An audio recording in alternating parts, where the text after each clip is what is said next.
కొట్టినావు నాకు? ఇటు చూడు లక్కీ, ఎందుకు కొట్టినావు నాకు?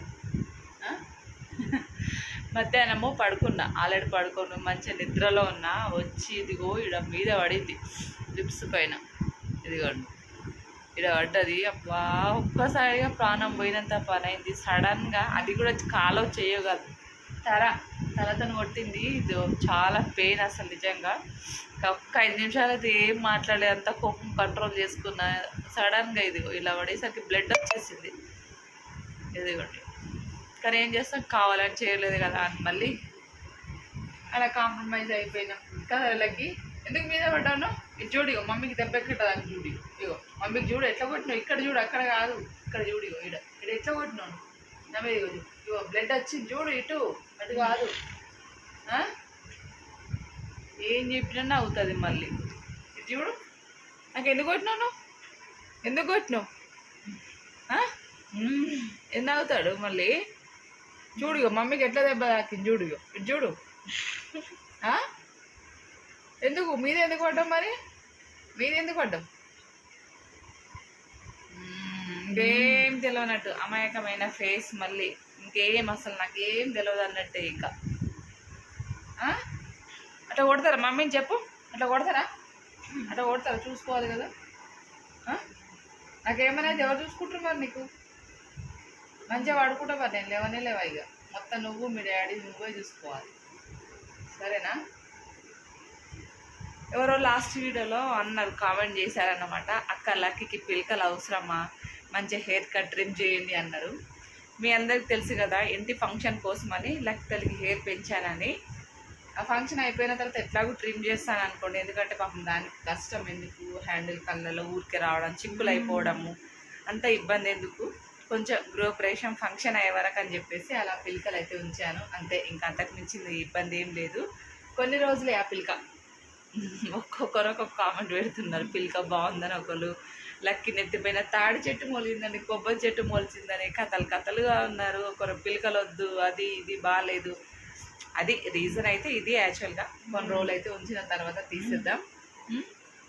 టీ తాగుదామా? మంచిగా పడుకున్నానా, మంచి నిద్రలో మీద వచ్చి పడ్డది. టీ తాగుదామంటే లేచి ఉరుకుతుంది. దా టీ తాగుదాం, చాయ్ తాగుదాం. చాయ్ తాగుతావా? ఇటు చాయ్ తాగుతావా? చాయ్ తాగుదామా? లక్కీ ఇటు చూడు. లక్కమ్మా చాయ్ ఎడికి అబ్బా ఇష్ట పెట్టింది రో చాలా రోజుల తర్వాత. ఇంకా కొట్టింది కదా, ఇంకా ముద్దు పెడుతుంది. ఇది చూడు, కొట్టినందుక ఇది? కొట్టినందుకు ముద్దు పెట్టినా? పెట్టు మరి, పెట్టు. కొట్టినట్టు కాదు, ఎట్లా కొట్టినావు? ఇప్పుడు ఇగో వాసిపోయింది, బ్లడ్ వచ్చింది, రక్తం గడ్డగట్టింది. ఇట్లా చేయబెట్టు. అబ్బా ఇట్లా చేయబెట్టావా కొంచెం? లక్కీ అందరూ ఎంత ఆడుకున్నా తక్కువనే కదరా లక్కమ్మ. కొరికెత్తా నిన్ను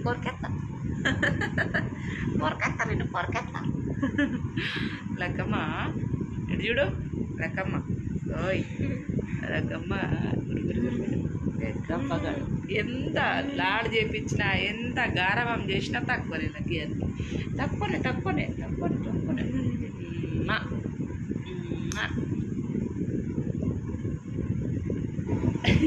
ఆయన చూసారు కదండి. నిజానికి ఒకటి చెప్పాలంటే లక్కీ తల్లితో ఎంత టైం స్పెండ్ చేసినా తక్కువ అనిపిస్తుంది. అప్పుడే కోపం వస్తుంది, అప్పుడే చెప్పలేనంత ప్రేమ వస్తుంది. ఇంకా ఇవన్నీ చెప్పదు, బాగా గారాభం. ఇంకా ఎప్పుడు 24 hours నాతోనే ఉంటుంది కాబట్టి ఆ మాత్రం గారాభం ఉండాలి కదండి. ఇంకా ఈవినింగ్ టైంలో అయితే ధీరజ్ బాబు 5 to 7 ట్యూషన్కి అయితే వెళ్ళిపోయిండు. ధీరజ్కి అయితే ఇంకా ఎగ్జామ్స్ కూడా స్టార్ట్ అవుతున్నాయి. ఇంకా థర్స్డే నుంచి, అంటే ఈ రోజు నుంచి ఎగ్జామ్స్ కూడా ధీరజ్కున్నాయి. అందుకనే ధీరజ్ కొంచెం సీరియస్గా ప్రిపరేషన్ అవుతూ ఉన్నాడు. ఇంకా దాని తర్వాత ఇంకా లక్కీ తల్లి నేను ఇంకా టీ తాగుదామనే వరకు వాషింగ్ మిషన్లో బట్టలు వేద్దాము, బెడ్షీట్ కూడా క్లీన్ చేసేద్దాము. వారానికి 2 సార్లు వేస్తాను బెడ్షీట్. ఎందుకంటే ఇంకా లక్కితల్లి అటు ఇటు తీస్తూనే ఉంటుంది బెడ్షీట్ అంతా. ఇంకా అలాగా లక్కితల్లితో నేను ఎన్ని పనులు చేసినా తక్కువనే. హెయిర్ బ్యాండ్ చూసారా, లక్కితల్లి పిలకల నుంచి ఆడొకటి ఈడొకటి పడుతూనే ఉంటాయి అన్నమాట. అవి ఇంకొంచెం పిలక అంతా పెద్ద లేదు, చిన్నగా ఉంది కాబట్టి అటు ఇటు తలాడించే వరకు ఆ హెయిర్ బ్యాండ్ అంతా ఊసొస్తుంది, ఊడొచ్చేసి అక్కడక్కడ పడిపోతూ ఉంటాయి అన్నమాట. ఇంకా అందుకని ఇంకా బెడ్షీట్ కూడా చేంజ్ చేసేసి బట్టలన్నీ కూడా వాషింగ్ మిషన్లో వేసేద్దామని ఈరోజైతే ఈ పని. ఏంటండి లేడీస్కి ఎన్ని పనులు ఉంటాయి అసలు, చెప్తున్నాను కదండి. అసలు ఏ పని చేసినా తక్కువ అనిపిస్తుంది. ఇంకా పెండింగ్ ఎంత చేసినా తక్కువనే. పైగా నాకు వచ్చేసి ఇంకా ఇల్లు కొంచెం పెద్దగా ఉంది కాబట్టి నాకు అసలు మెయింటెనెన్స్కి నేనని మెయింటెనెన్స్ చేస్తున్నాను, కానీ ఇంకొకరైతే మెయింటెనెన్స్కి చాలా కష్టమే. ఎన్ని పనులను చేస్తాము, ఒకటి క్లీన్ చేసే వరకు ఇంకో పని, ఇలాగా రొటీన్ చాలా వర్క్స్ అయితే అయిపోతున్నాయి. ఈ పెద్ద ఇల్లుకే ఇంత మెయింటెనెన్స్ చేస్తున్నానంటే నాకు ఒకటి అనిపిస్తుంది ఏంటంటే, మనం ఇంత మెయింటెనెన్స్ చేసినా కానీ చివరికి ఓనర్స్ ఏమంటారంటే ఏం చేసి ఇల్లంతా గలీజ్గా పెట్టుకున్నారనే మళ్ళీ మాట అంటారు చాలామంది. అది నేను చూశాను కాబట్టి అంటున్నాను. బట్ ఎంత మెయింటెనెన్స్ అంటే మామూలు మెయింటెనెన్స్ కాదు. కబోర్డ్స్ కానీ, కిచెన్లు కానీ, ఇల్లు ఊడవటం, తుడవటం, కడుపుకు అన్నం తింటామో లేదో తెలియదు, కానీ ఒకటి ఏంటంటే ఇంట్లో పనంతా అయినాకనే తినాలనిపిస్తుంది. ఎందుకంటే మళ్ళీ వర్క్ కాకముందు తిన్నాం అనుకోండి అసలు వర్క్ చేయాలని ఇంట్రెస్ట్ ఉండదు. అందుకని 12 వరకు కూడా అసలు టిఫిన్ చేసే సిచ్యువేషన్ కూడా ఉండదు. అలా క్లీన్ చేస్తూ ఉంటాం. But end of the day ఒక్కొక్కరు మంచిగా అంటారు, ఒకరు బాగాలంటే ఏదైనా కానీ ఇంకా ఓనర్స్ ఎన్ని అన్నా పడాలి. చాలామంది కామెంట్స్లో పెట్టారు, అక్క ఒకసారి మీది రెంట్ హౌసా ఓన్ హౌసా అని చెప్పేసి అడిగారు. మాది రెంట్ హౌస్ అని అందరికీ చాలామందికి తెలుసు, 50-60% తెలుసు. కొంతమందికి తెలియదు. బట్ మాదైతే ఇది రెంటెడ్ హౌసే. బట్ రెంటెడ్ హౌస్ అయినా నేను ఏ రోజు రెంటెడ్ హౌస్ ఇల్లు లెక్క అస్సలు చూసుకోను. ఈ 16-17 ఇయర్స్ అవుతుంది నేను కామారెడ్డికి వచ్చి. ఆ 17 ఇయర్స్ అయినా రెంట్కే ఉన్నాం. బట్ ఇక్కడ ఏ ఓనర్స్ కాదు ఏ మాట కూడా అనలేదన్నమాట. రెంటెడ్ హౌస్ నేను ఎప్పుడు నా సొంత ఇల్లు లెక్కనే చూసుకొని అలాగే క్లీన్ చేస్తూ ఉంటాను. ఇంకా అది నాకైతే అసలు కొంచెం ఏమంటారు ఓసిడి లాగానే చేసిన పని క్లీనింగ్ చేస్తూనే ఉంటాను. అయినా ఇంకా యాక్చువల్గా అయితే వాషింగ్ మిషన్లో బట్టలు నేను మధ్యాహ్నం 12 కల్లా ఆన్ చేశాను. ఆల్రెడీ లిక్విడ్ కూడా వేశాను. వాటర్ అయిపోయినకి ఆఫ్ చేసేసాను. కొద్దిగో లిక్విడ్ అంతా కూడా బయటికి వెళ్ళిపోయింది. మళ్ళీ ఎప్పుడైతే ఫ్రెష్గా ఆన్ చేస్తామో ముందు వేసిన లిక్విడ్ అంతా ఇలా వెళ్ళిపోతుంది అన్నమాట. బట్ చాలా బాధ అనిపించింది లిక్విడ్ అలా వేస్ట్ అయ్యేసరికి. మళ్ళీ లిక్విడ్ వేసి మళ్ళీ వాషింగ్ మిషన్లో బట్టలు వేసాను. ఈ మధ్య అయితే క్విక్ వాషే పెడుతున్నాను బట్టలు. వాటర్ సరిగ్గా ఉండట్లేదు. 1 అవర్ పడుతుంది మామూలుగా డైలీ వేర్ అయితే. బట్ 1 అవర్ వరకు నీళ్ళు కూడా ఉండవు కాబట్టి 23 మినిట్స్ అయితే ఫాస్ట్ క్విక్ వాష్ అయితే పెట్టేస్తున్నాను. ఇంకా అలాగా బట్టలన్నీ కూడా వాషింగ్ మిషన్లో వేసిన తర్వాత ధీరజ్కి అయితే ఇంకా ట్యూషన్కి వెళ్ళిపోయిన తర్వాత నా కోసం లక్కితల్లి కోసం టీ అయితే పెట్టేసుకున్నాను. టీ ఎక్కువ తాగట్లేదు ఈ మధ్య, చాలా తగ్గిపోయింది. ఆయన ఇంకా మధ్యాహ్నం అయితే ఏదైనా స్వీట్ తినాలనిపించింది, ఎందుకో తెలియదు. మొన్న రోజు గులాబ్ జామ్ చేసి హాఫ్ ప్యాకెట్ ఫ్రిడ్జ్లో స్టోర్ చేసి పెట్టాను కదా, ఆ హాఫ్ ప్యాకెట్దే ఆఫ్టర్నూన్ టైంలో ఖాళీగా ఉన్నాను కదా అని చెప్పేసి కొంచెం గులాబ్ జామ్ చేశాను. ధీరజ్ ఆల్రెడీ తినేసి ట్యూషన్కి వెళ్ళిపోయిండు. ఇంకా టీ ఏం తాగలేదు ధీరజ్. అందుకే టీ ఏదో కొంచెం డిసప్పాయింట్గా కొంచెం హెడ్ఏక్గా ఏదన్నా ఉన్నప్పుడు మాత్రమే టీ ఎక్కువ ఈవినింగ్ టైంలో తాగుతున్నాం. కాకపోతే మార్నింగ్ అయితే కంపల్సరీ ఉంటుంది. బట్ ఈవినింగ్ టైంలో ఎప్పుడో ఒకసారి, అది కూడా స్కిప్ చేసేయాలి. ఇంకా అందుకని నేను కూడా కొంచెం లక్కితల్లికి ఏం గులాబ్ జామ్ పెట్టలేదు, ఎందుకంటే స్వీట్ పెడితే లక్కీకి ఫిట్స్ ఉంది. టీ ఒకటే ఎందుకు ఇస్తావు అని చెప్పేసి చాలామంది అడుగుతారు. మిల్క్ అస్సలు పడదు. మొన్న రోజు మా వారు పప్పుతో అన్నం తింటా ఉంటేనే వామిటింగ్, అంటే నెయ్యి వేసుకొని తింటుంటేనే స్మెల్కే వామిటింగ్ వచ్చినట్టు చేసింది. పాలు అస్సలు తినదు, తాగదు. బట్ కొంచెం మిల్క్ టీ అయితే ఫస్ట్ నుంచి అలవాటు అయిపోయింది కాబట్టి ఇంకా టీ అయితే రెగ్యులర్గా తాగుతూ ఉంటుంది. పెరుగుతో కూడా 2-3 ముద్దలు పెడతాను, ఇంకా అంతకంటే ఎక్కువ తినదు కూడా. ఎందుకంటే ఒకరం చేస్తూ ఉంటుంది, తినాలని లక్కీకి అస్సలు అనిపించదు. అందుకే టీ ఇవ్వడానికి రీజన్ ఇదే. ఇంకా ధీరజ్ ట్యూషన్ నుంచి వచ్చే వరకు ఇంకా ఆల్రెడీ వచ్చేసిండు. ధీరజ్ చపాతీ చేయన్నా అని చెప్పేసి, ఆలు కర్రీ ఉంది చపాతీ చేయన్నా బెటా అంటే చెయ్యి మమ్మీ అని చెప్పేసి అన్నాడు. ఇంకా అందుకనే టీవీలో క్రికెట్ మ్యాచ్ చూసుకుంటూ ఇలా పిండి అయితే పిసుకుతున్నాను. చపాతీల కోసం పిండి ప్రిపరేషన్ చేస్తూ ఉన్నాను. ఇంకా మా వారు మీకు వీడియోలో ఎక్కడా కనిపించదు, ఎందుకంటే నిన్న బోధనకి వెళ్ళిరన్నమాట. మా వారి ఫ్రెండ్ వస్తే ఇంకా అందరు కలిసి అయితే బోధన వెళ్ళారు కాబట్టి మా వారు అటే తినేసి వచ్చిండు. ఇంకా దాని తర్వాత ఇంకా నేను మా కోసం వరకే వంట అయితే ప్రిపరేషన్ చేస్తూ ఉన్నాను. ఇంకా చపాతీస్ అంటే ధీరజ్కి ఆల్ టైమ్ ఫేవరెట్, మీ అందరికీ తెలుసు కదా. మొత్తం ఒక 10-12 చపాతీలు అయితే చేసేసాను. ధీరజ్ 5-6 చపాతీలు తింటాడు, వాడికి ఇష్టం, చాలా ఇష్టం. చెమట గారేటట్టున్నాయి, అయినా నీకోసం ఇగో చపాతీ చేస్తున్నాను కిచెన్లో వేడి. ధీరజ్ కోసమే చపాతీ.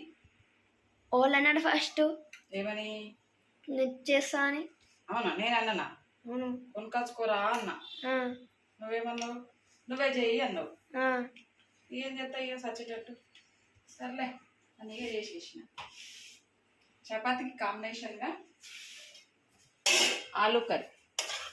ఇది tomato aloo curry, Dheeraj favourite dish. Aloo curry chapati ఇలా ఫోల్డ్ చేసుకొని చేస్తే మంచిగా పొంగుతా వస్తాయి. లైట్గా ఆయిల్, మరీ ఓవర్ కాదు, లైట్గా వేసి వేయనట్టు.